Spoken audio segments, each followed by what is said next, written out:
Bet you didn't see this. Every single one of us is a victim right now. Radicalism of any kind is a disease in and of itself and is a problem to everybody, not just the people on the right or just the people on the left. It is a problem for everyone, but it has been created by the people who do not care about us. They want radicalism. They want chaos. They want the two sides to be so insanely polarizing so that all they do is continue to fight amongst each other. But even more so, not just fight amongst each other. They want them to base everything they do, everything they think, everything they believe, the people who they associate with, what they spend their money on, every single piece of their life. They want that to be based on their side, to the point where they lose all humanity. They want us to look at each other as each other's enemies, but we are not each other's enemies. Hi, my name is Ian Wendt, and for those of you who don't know me, I am a husband, I am a father, and I am a America First patriot. I am neither right nor left, nor Republican, nor Democrat, and I have given up completely on the party system because it is exactly what's being used against us to tear us apart completely as a country and take our focus away from the true problems and the things that are actually making our lives so incredibly difficult every single day. When I first started speaking up back in 2020, I said something really important, and that was that they do their best to make it seem like the 2% is the 98%. And that's absolutely not the truth. I was referring to the media. I was referring to the elites. I was referring to the people who are pulling the strings of society, who make more money than you or I can ever possibly dream of, and who are continuing to make us fight amongst each other so that they can continue to get rich and continue to control us even more. The goal is and has always been to make us look at each other instead of looking up at our masters, at the people who are robbing us blind, who are getting away with crimes against humanity, not just crimes against their fellow man, who are continuing to manipulate the system that they themselves built in the way that they want it to be so that all of us continue to suffer, work every single day to try and pay our way through life, to try and do what we've been promised and pursue the American dream, all while just sending more and more of our money to other countries and filling the pocketbooks of these people who don't care about you or me or any of our loved ones or any of the people in this country at all. They have successfully created a system where everything is completely divided. The two-party system itself is literally geared towards just that, dividing us as a people, dividing us ideologically, dividing us religiously, dividing us based on race, based on sex, based on whatever else they can possibly think of. The system itself is built to create divide. And our founding fathers and the people that built this country knew that if we could not stand united, we would fall. United we stand, divided we fall. This is the message. This is the statement. It is not just a fun saying. They said it for a reason. And we are watching the real consequences of our divide, of us not listening to these people, to our founding fathers, to the people that built this country. We are watching the consequences play out in real time right now. When someone on one side is killed by someone on the other side, these people do not lament it. When Charlie Kirk was assassinated, the politicians on his side at first did not lament him. The first thing they did was throw out the talking points that demonized the other side. All they did was continue to attack the other side. When Good was killed in the street, the left did not lament her. They just attacked the right. They just talked about all the reasons why she was killed. They talked about all the reasons why ICE is evil. And now with the murder of Alex Preddy, all anybody is doing when they watch the video footage is saying what they believe based on their side, based on what they have come to accept as their side, as their team. And this is very calculated. Because the truth is, multiple things can be true at once, but that is not what they want us to understand. They want us to only be able to see black and white, literally and figuratively. The reason why our cities are overrun with illegal immigrants, and yes, many of them are criminals, and many of them are doing terrible, horrible things. Not all of them, but many of them. The fact is, you can't have a country if you don't have borders. It is just a fact. Every other country in the world is allowed to have borders, and they think of it as a normal thing. But when you talk about America, for some reason, and I want you to think about why, we are not allowed to have borders. We are supposed to just let everyone come into our country, even though it affects us economically, financially, spiritually, politically, emotionally, mentally, in every single way. Now, before you think I'm picking sides, let me just assure you, I'm about to explain why both sides are guilty of what's going on. First of all of the people that are in the streets rioting, okay? Most of those people are paid actors, paid protesters by Marxist organizations that want to destroy America from the inside. We saw this in 2020 with the Minneapolis riots. It's insane to me that people see it then and now they see it now, and they can't correlate the fact that it's literally the exact same playbook. It is like a mirror image of what we are watching. The cities burned to the ground. It was authority versus the civilians. Now it is effectively creating an actual civil war. But moving on from that, why is it happening? The Democrats and the left allowed our country to be flooded with illegal immigrants and people who do not belong here. Many criminals and people who are doing horrible, terrible, horrific things like trafficking, human trafficking, child trafficking, drugs. All of these things are absolute facts. In addition to that, they allowed this to happen so that it would create the chaos that they needed to be able to demonize the right, when they came in with the solution. Now, the people have voted, and one of the things that many, many people in this country voted on was getting the illegal immigrants out of our country, closing our border, and securing it.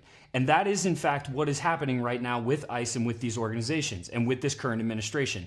They are actively trying to do that. So, did Democrat and leftist policy largely create the problem that we are having right now in our country with illegal immigrants? Yes. Is the right trying to fix that problem by going in and taking these illegal immigrants out of our country, closing our border, and securing it? Also, yes. Are there people involved in this operation that are taking their power and their control and the things that their authority too far? Also, absolutely yes. Now we go even further. So the majority of these agents are answering calls. They are doing their job. Now, are there agents that are doing it the wrong way? Are there agents that are taking their authority too far and asking people in the middle of the street and racially profiling others? Absolutely. Absolutely. Both things, once again, are very true. But that being said, when these officers are doing their job in the streets, when they're answering these calls, when they're going to these places, should leftist protesters be going into the street to block them with their cars or impede their investigations or operations, or actively trying to put barriers in front of them and think that no consequences are going to be had? No. Rioting in the streets, destroying things, creating massive barricades, that's not protesting. Now, in the recent case of Alex Preddy, if you look at that street, there are no rioters, there are no barricades. He was actively protesting and filming what he believed was wrong. Is he right? No. No, he's not. But is that for us to decide? No. Is it his First Amendment right to be out there protesting? Absolutely. If you watch the video, it is not what we are being told. And this is not a right or a left thing. It's just a fact. You're being told that he brandished his weapon. Most of you don't even know what the word brandish means. He absolutely did not brandish his weapon. His weapon was in his back, on his six, all the way up until they disarmed him. He was holding a phone, and he was defending a woman who was being pepper sprayed. He was trying to pick her up off the ground when they threw him on the ground. The video is very, very clear. This is not a question. This is not up for debate. This is what happened. As he was on the ground, as the officers wrestled him to the ground, an agent disarmed him from his six, okay? And then after they disarmed him, they mag dumped him. 10 shots to the back. Now, whether by negligence or on purpose, it doesn't matter, because the fact is what happened, and now there needs to be consequences to those actions. Except once again, that's not what's happening. Once again, they are allowing everyone to fight amongst themselves. People from the left and people from the right both saw the same video and came out with totally different narratives.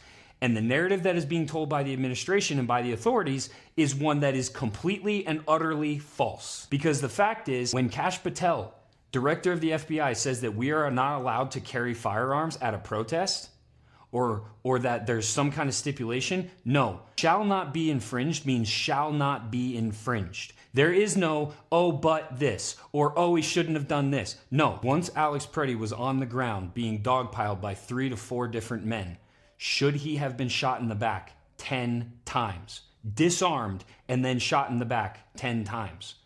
Absolutely not. Does this set a very, very dangerous precedent for the Second Amendment and your rights as an American citizen, regardless of what side you stand on? Also, yes, absolutely, it does. You may think your side is winning right now, but I promise you that with more power comes more control. They understand this. They understand that if they can just get you to say, yeah, but if, or yeah, it's okay until. When you start putting conditions on your own rights as an American citizen, your own freedom, it gives them the power above to go ahead and limit your freedoms based on your own conditions that you created. And all throughout history, this has been done over and over and over and over again. Let's talk about the response. Once again, the right said this and the left said this, both of which are looking to create divide. Both of these responses do nothing but create divide. And if you're wondering which team is the right team, all you have to do is understand this really, really simple concept. When it comes to voting for things that make your life better as an American, none of these people actually care about any of that. They continue to send all of your money overseas. They continue to work based on foreign interests over our own interests. They continue to hide and suppress the truth about the biggest, most prolific pedophile human trafficking ring, blackmail operation in human history. Both sides continue to do that. Not just one, both.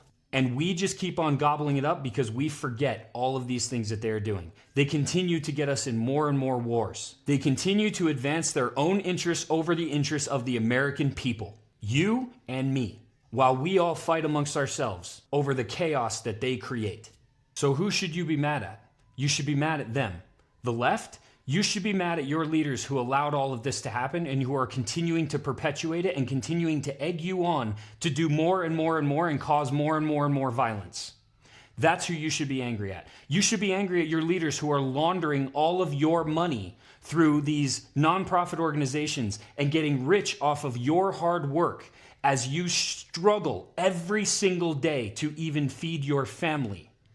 You should be mad at the leaders that are creating these Marxist organizations and then flooding your city with this ideology that is destroying you completely.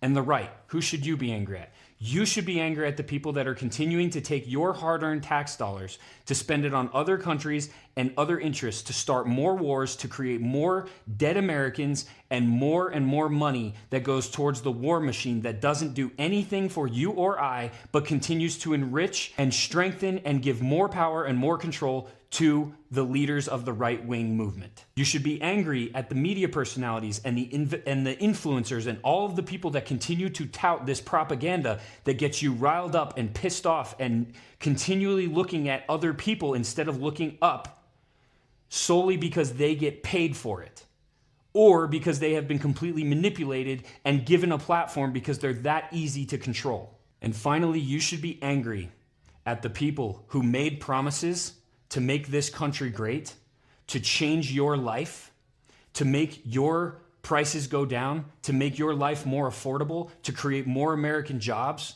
to do more for the American people, and instead turn their back completely on you, lied to you, and continue to make you believe that that is what they're doing, even though their actions say something completely different, as they meet in their circles and create the most expansive, most dangerous, most horrific surveillance state that this world will have ever seen, rolling out in real time, and you are actively advocating for it.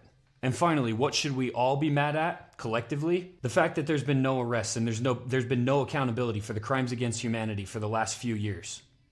The fact that these people continue to get away with what they get away with, day in and day out. The fact that our judicial system has been completely overrun by corrupt politicians and corrupt oligarchs and corrupt human beings in general that will continue to manipulate that system any way they want to.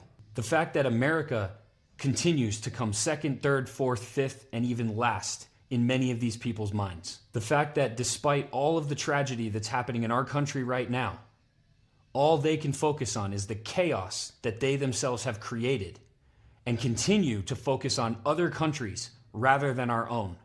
Just this past weekend, Tennessee is completely frozen over. How many wildfires have there been? How many hurricanes have there been? What has the response been from the federal government for all of those people, for all of our fellow citizens? Because I'll tell you what, when I've actually gone in there and tried to make a difference, giving more money than the government could ever give to these businesses, solely because people like you helped me raise it, when I go in there, not one time does anybody ever ask me if the people I'm helping are Democrat or Republican. Not one time do I ever question whether or not the person I'm helping is conservative or liberal. Not one time. Because the reality is, patriotism is not rooted in that. Love of your country is not rooted in that. True unity comes from just understanding that we're all humans on this rock, and that the only enemies are the ones that are trying to control us. But hey, I'm just a conspiracy theorist.